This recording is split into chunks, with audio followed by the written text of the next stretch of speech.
Mornings. You know, we first fell in love with him as part of that outrageous comedy group, Monty Python's Flying Circus. And in fact, he was voted the best looking of the Monty Python team. He went on to become an award-winning film actor, but now Michael Palin is best known for his globe-trotting antics around the world in 80 days, North, South Pole, you know, he's done the lot, the full circle. And his new adventure takes him to 20 countries in New Europe. Michael Palin joins us. A very warm welcome, Michael. Thank you, Helen. Very nice to be here.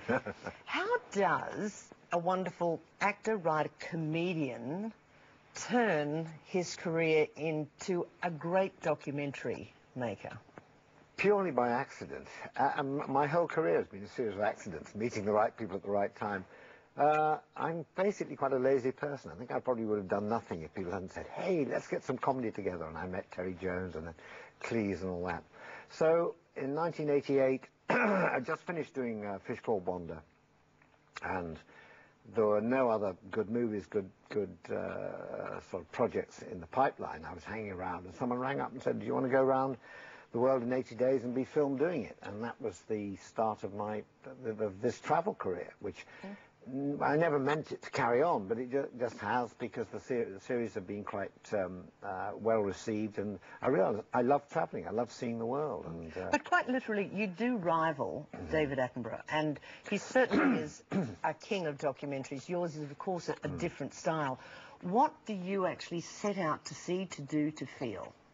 Well, I mean, David I mean, he's an expert. He knows what he's talking about. He's a scientist, he's a zoologist, he's very well qualified. I have very few qualifications, other than I quite like people. I like meeting people, I like trying new foods, I like seeing how people live, I like seeing the differences of people in the world. So what I try and do is just to open a few windows on the world for people and let the people in the countries I go to talk for themselves. I don't stand up and say, this is what should happen, this is what I feel, this is the future. Let the country speak for itself, let the beauty of the country speak for itself. And you've done some strange things on the way, as you say, eating different food, and even you were leached once, and then in the CO2 thing. I know we've got a couple of photographs. Have you? Oh my God. God. Why? Why? Well, because it was uncomfortable, and the director thought it would be very nice to show Michael being suffering, because audiences do like that when you're having a bit of trouble. And these are leeches that actually suck my blood. I mean, it's a proper treatment which actually died out about 300 years ago, but not in Estonia, but they still do it. And it takes the bad blood out, and they, you know, and generally. Did it work for you? Did you need it? No, but I had these lovely 3 holes in my side, which I could use to, you know, put plugs in, things like that. But it was absolutely. I think you have to do it over a long period. The New Europe. You term it the New Europe. Why? Because it's essentially Eastern Europe, the Europe that used to be part of the Soviet Empire after the Second World War. Somewhere I couldn't go for most of my life because you had to have papers and a lot of bureaucracy and all that. But it is now the fastest changing part of Europe. Since the end of the Soviet Empire, 10 new countries alone, they've all got their own identity, they all want you to tell the world, we're special, this is our language, this is our culture, come and see us. There's a feeling of welcome. So this energy, I felt was represented by the name New Europe rather than old East Europe. Because we always had the image of it being so dismal and depressing and grey. Yeah. Not so. Well, not so in the book and the series that I've done, because we had wonderful weather, and it's sparkling, beautiful countryside. A lot of it completely unspoilt. There are Dracula castles, and there are, you know, there's woods and forests which are untouched. Do you find, even travelling in those remote places, that people still annoy you, perhaps, with your Monty Python-esque days? I mean, lumberjack. You're in the middle of Estonia. Did somebody say, hey, Michael, can you do lumberjack for me? Well, no, they do, actually. They do love Monty Python in Europe. But the only time that actually happened, I was in Bhutan in doing a series called Himalaya, and this old guy right up in the mountains who'd written a song about a yak. And he told me, he was a 70-year-old, and it had been a big hit in Bhutan. So he sings me his yak song. And then the translator says, he wants you to sing one of your English songs. I can't think of anything. So I ended up singing the lumberjack song to this Bhutanese shepherd high up in the mountains.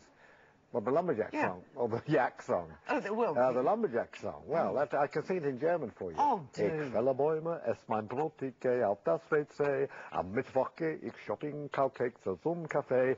Bin ein Holzfällen für Mittag, schlaf des Nachts und hack am Tag. Now, there's something Thank I you didn't very think much. I'd see That's today. German lumberjack song. Applause, ladies and gentlemen. First time on television since 1972. So the lumberjack in German and the #1 hit in Bhutan was the yak song. That's the life, isn't it? We ought to get together, me and him. There's a lumberjacks. Oh, I see it now. That wonderful movie, and you mentioned it earlier, Fish Call Wanderer, and of course you played a stammering, a stutterer in that. But that was a little sort of closer to your heart than most people recognised. Well, yes, I mean, I was originally approached by John Cleese to do this part because my father had quite a bad stammer. John said he got this character in the movie called Ken, who has vital information, but can't communicate it because of the stammer, and you know, it's going to weave it into the plot. So that's how it came about. So did you have any reservations doing it? Because you must have known the pain your father went through in his life. Well, I mean, I didn't have any reservations because it was an extremely funny script, and I thought I could give Ken a character. So it wasn't just someone who stammered and that was the joke. There was much more to it. And someone who stammers, you have a lot of pent-up sort of psychological sort of energy there and all that. And I made that the basis of the character, and that worked, I think, in the comedy. And he does come off amongst the three very nasty people in the gang. He is the nicest. And you certainly... And also he did kill Kevin Kline, who gave me a particularly hard time as a stammerer. I do roll over him with a steamroller in wet concrete at the end. So yeah, you know, stammerers live. Wow. But you do support a foundation that gives assistance to people. Yeah, as a result of this, people got in touch with me, and a woman who developed a wonderful therapy for children who stammer, because apparently it can get between 4 and 7 years old. That's where stammer can become ingrained.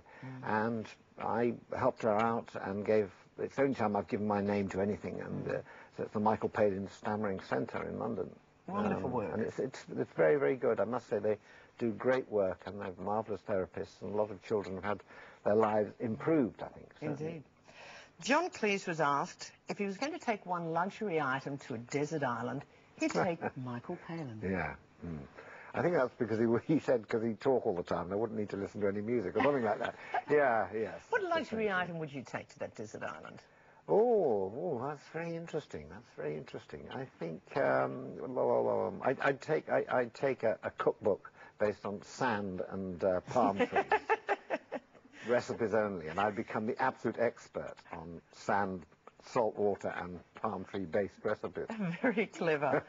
Listen, congratulations. It is a beautiful book. Your adventures are truly wonderful and exciting. Thank you. I'm not sure I would particularly want to travel in your footsteps, but I'm glad you put them on movies, because I like to go places with fluffy towels and where you can plug a hairdryer in. I can show you a few of those, yeah. But congratulations. Thank it you is very rather much. beautiful. Michael Palin called New Europe, and thank you so much for joining us. It's a delight. It's a pleasure to be here. Thanks very much indeed, Karen. We've got more coming up, but we are standing by for news from the Reserve Bank on those interest rates this morning. But after the break, we continue our delights of Ireland, and Jamie gives away some of the beautiful charms in Galway.